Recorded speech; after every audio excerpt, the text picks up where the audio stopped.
welcome to a special edition of Semi Videoplex and Semi Videoplex Audio. This will be one of the very few occasions that you will see my Videoplex and my audio podcast with the exact same recording. They usually are separate, but for this very special tragedy, it will be the exact same recording. Last Friday, the 10th of December, 2021, I was at work on a 15-minute break, about 3 a.m., 3:15 a.m. in Perrysburg, Ohio. And my coworkers and me was talking about the wind, the heavy windstorm that we was feeling. Later on that morning, it was Saturday morning, the 11th of December, 2021. I was at home in bed, and I told Evelina, who's in Poland, I woke up to a windstorm. The wind was just blowing so hard, like someone was knocking on my window.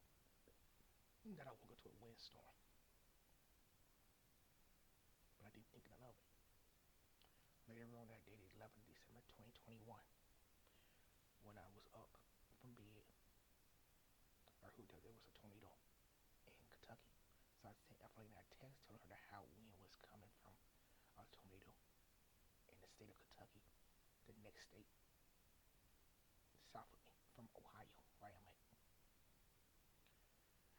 Sunday, I heard more about the tornado. It was a state tornado, and the people in Kentucky that call themselves Kentuckians received the worst of that storm. This is a very special edition of Semi Videoplex and Semi Videoplex Audio. It goes together today. Semi Videoplex and Semi Videoplex is just one. Tornado outbreak of December the 10th through the 11th of 2021.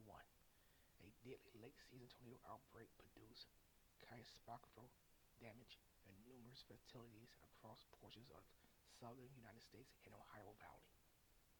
From the evening of December the 10th to an early morning of December 11, 2021, the event developed as tough process eastward across the United States, interacting with unseasonable, moist, and unstable environment across the Mississippi Valley. Tornado activity began northeast Arkansas before progressing into Missouri, Illinois, Tennessee, and eventually Kentucky.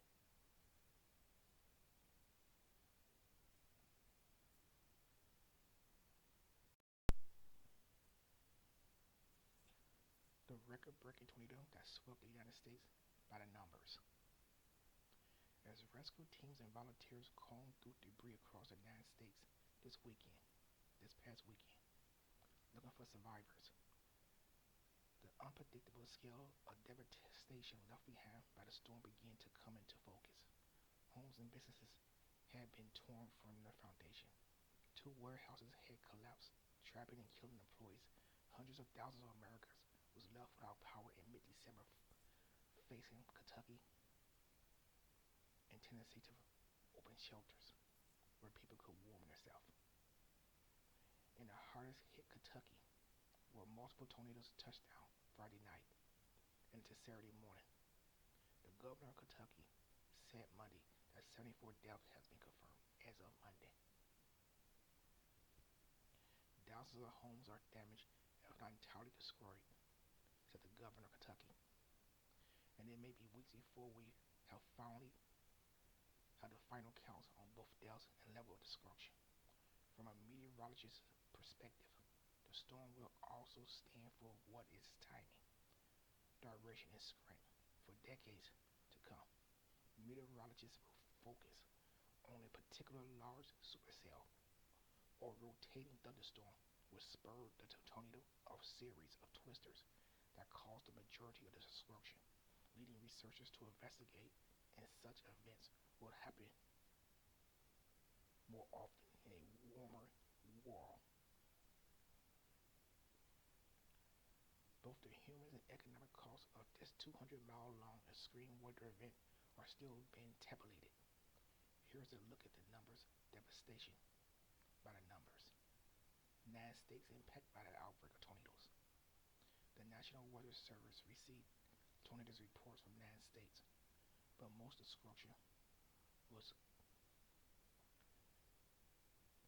centered in northeast Arkansas, southeast Missouri, northwest Tennessee, and western Kentucky. The largest tornadoes, which also could have been a series of tornadoes, tracked 250 miles across the four states and caused numerous deaths and major damages. If confirmed as a single storm, this quadro-state tornado will be the largest tornado track in U.S. history and the first to cross four states. Significant tornado damage was first noted near Arkansas, where a nursing home had collapsed. The system continued through Mayfield, Kentucky, where the town was largely demolished and multiple facilities took place at a candle factory. The storm continued to travel parallel to the Ohio River, about 35 miles to the south. It would eventually depart and join up with other storms as it entered Ohio. That's where the high winds came from that I woke up to Saturday morning. Another tornado hit the St. Louis metropolitan areas in Missouri and southwest Illinois as it tore through Edwardsville, Illinois. It killed at least 6 people at an Amazon warehouse and reduced large parts of the building to rubble, trapping employees beneath the debris. A seventh person was airlifted to a hospital. Tornadoes were also reported in Indiana, Alabama, and Mississippi. 88 deaths confirmed as of Monday. Reports of deaths from the storm have ranged widely.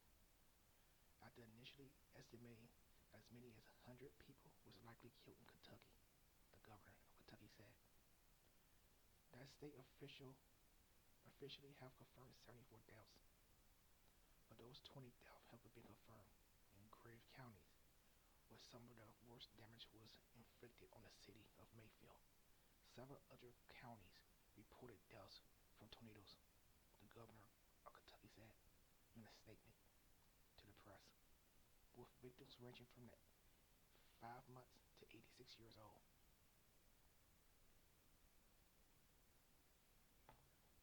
I really don't watch a lot of American news. I was watching news in Australia, and one of the female reporters said after she saw a report about the tornado that hit Kentucky, there was a man that lost his wife. He was married to for 30 years. 30 years. He just broke down and started crying and said, I want my wife back. I spent 30 years of my life with her, and I want to spend another 30 years with her. He just broke down and started crying. The Australia lady reporter said after that he was finished being interviewed, that poor man. I feel so bad for that poor man. As I went out this morning at 4 a.m. and stood in my driveway and looked at the University of Toledo Medical Center parking lot that's next door to me, I saw a Myers semi-trailer in Myers Warehouse in Newport, Michigan. I was wondering why that trailer was there overnight, and I noticed they was putting supplies in the back of that trailer. And I saw ladies in the parking lot helping load the truck. Most likely they part of the medical staff of the University of Toledo Medical Center. That early in the morning, the hearts of the people across the United States was wide open. That they was loading trailers from Myers. If you live outside the United States, Myers is a store like Rossmann is in Poland, the European store. Walmart. Myers is a super center. Really, a lot of news that happen in the United States don't touch me. Because this is the United States. I lost everything I ever wanted here in this country. I lost everything. So a lot of things that happen in the United States don't touch me. But this story right here did touch me. I had released a podcast. I think it was Saturday morning, Sunday morning, Saturday night. My latest podcast I released on Semi Video Planks. My video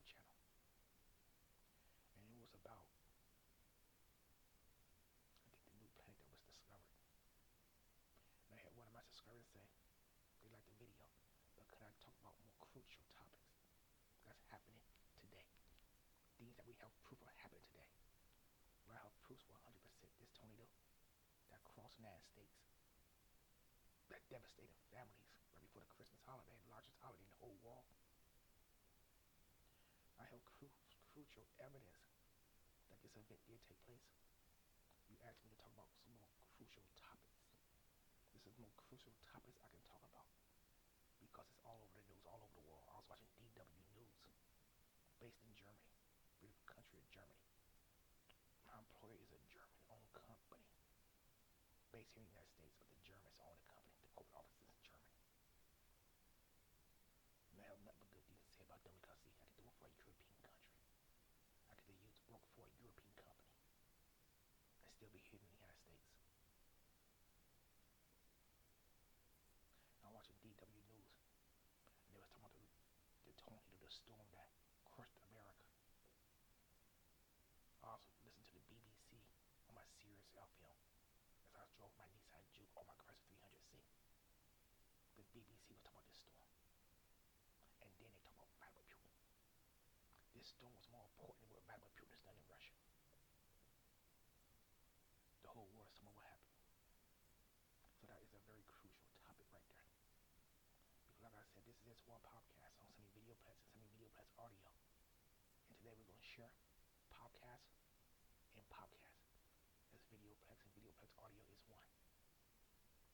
So the video that you're watching will also be the audio that you're listening to. My hearts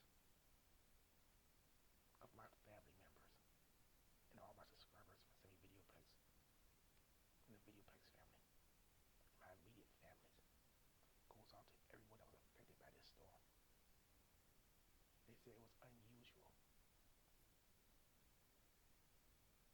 for a tornado to hit after this late in the year because it's December. They said the tornado season is March. I was reading very fast. The tornado season is March to June. That's when you get the most tornadoes, between March and June each year. I guess because the moistness and the dryness sitting in. Now you see people pointing fingers at the candle shop in Kentucky. They should have evacuated us. They should have put us on the road. They should have had us run across the park like screaming crazy. Wow. Ravaging the storm. There's people at the candle shop that say, well, they told us to go back to work. I'm going to make a less popular statement. If I was the owner of that candle shop, I would have to say, go back to work also. Because I'd rather have you somewhere safe that I feel is safe with a tornado shelter in the basement. That's where we go. If a tornado hit us and we're in Perrysburg, Ohio, we see posted all over our plant. Take cover in the basement. Then be on the open road. Because you're on the open road. That little fiberglass that we call our cars in our trucks, it's not going to protect you. If your house can't stand it, if big old trees can't stand it, if Amazon warehouses and Canton warehouses can't stand it, why do you think your vehicle can stand it?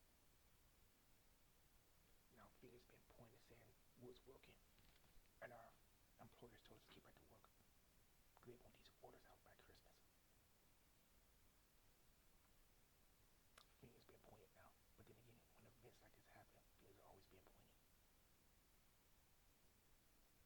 And they say, there's an unusual storm that took place. This storm is very unusual that took place because it happened so late in the season. There's nothing predictable. You can't predict this world we live in. You can't predict this life we live in. And we say, well, we're scared of the conflict that's going to take place between Taiwan and China because the whole world will get involved in it. We're scared of the conflict that's going to take place between Ukraine and Russia because the whole world will get involved in it. Well, I think Russia and China is the least of our worry because there's something more powerful than Russia and China and Iran and North Korea all put together.